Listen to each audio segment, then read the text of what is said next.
ازيكم عاملين ايه؟ يا رب تكونوا بألف خير وصحة وسعادة. هنعمل مع بعض النهاردة كمونية الكرشة بطريقة أمي الله يرحمها، وهي طريقة جميلة وسهلة وبسيطة. أنا كان عندي كرشة من العيد، طبخت منها الجزء اللي انتوا شايفينه ده اللي هو في أول الفيديو.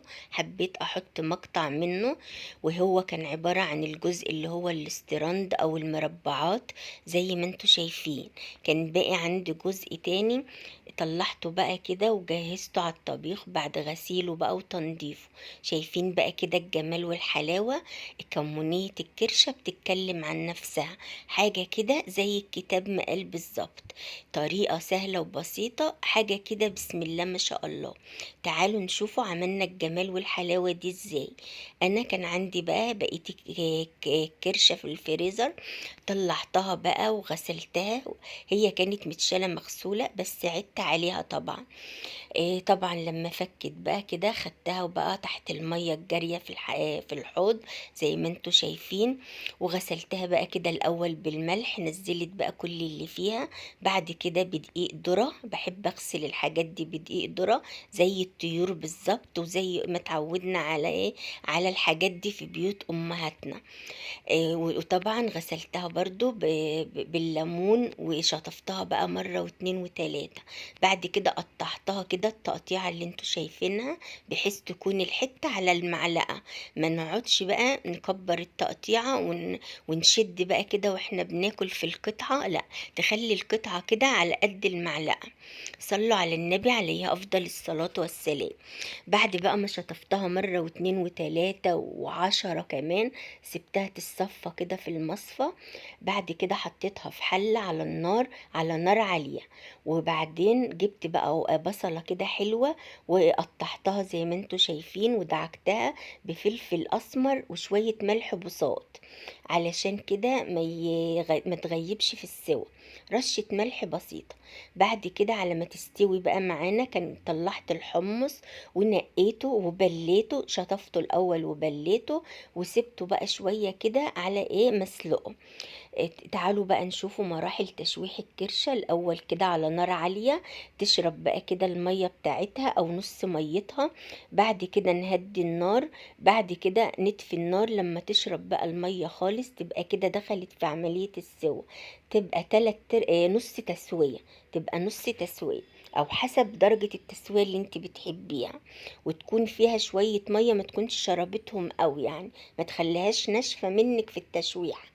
بعد كده جبت بقى الحلة اللي هطبخ فيها، حطيت فيها شوية من الزيت، يكون زيت ريحته حلوة، ونزلت فيه ببصلاية مقطعة، عليها رشة ملح وحمرتها.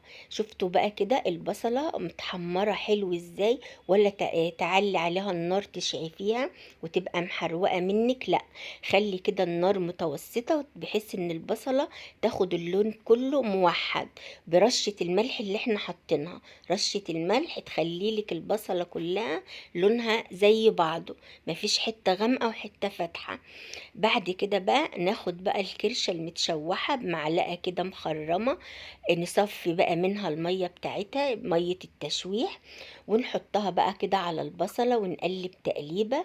بعد كده بقى ننزل بمعلقة صلصة، لو عندك صلصة معلبة ماشي، الصلصة ديت كانت متفرزة عندي. بعد كده ننزل بقى بعصير الطماطم، هو والله كانوا 5 طماطمات، ضربتهم في الخلاط وصفتهم ونزلت بيهم كل ده على نار عالية. بعد كده بقى ندق بقى كده 4 5 فصوص من الثوم، ننزل بقى بيهم كده في التسبيكة. وطبعا احنا بقى نهدي النار بقى شوية لحد كده ما تتسبك بقى كده للآخر، بس برضو ما تنشفش منك.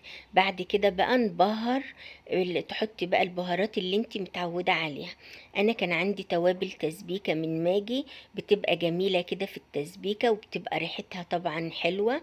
نزلت بقى كده بالباكو كله، ومع رشة من الفلفل الأسمر زي ما انتوا شايفين في الفيديو. شايفين الجمال والحلاوة، والكرشة كده لونها حلو ومسبكة كده، ولونها كده أحمر وفاتح كده وجميل.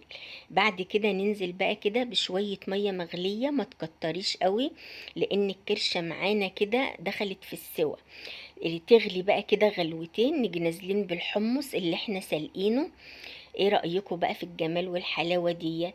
وطبعا تسوي بقى كده الكرشة مع الحمص بحيث ما تكونش تتهري منك، تخليها كده فيها شدة او فيها عضة عشان ما تضايقش كده اللي بياكل.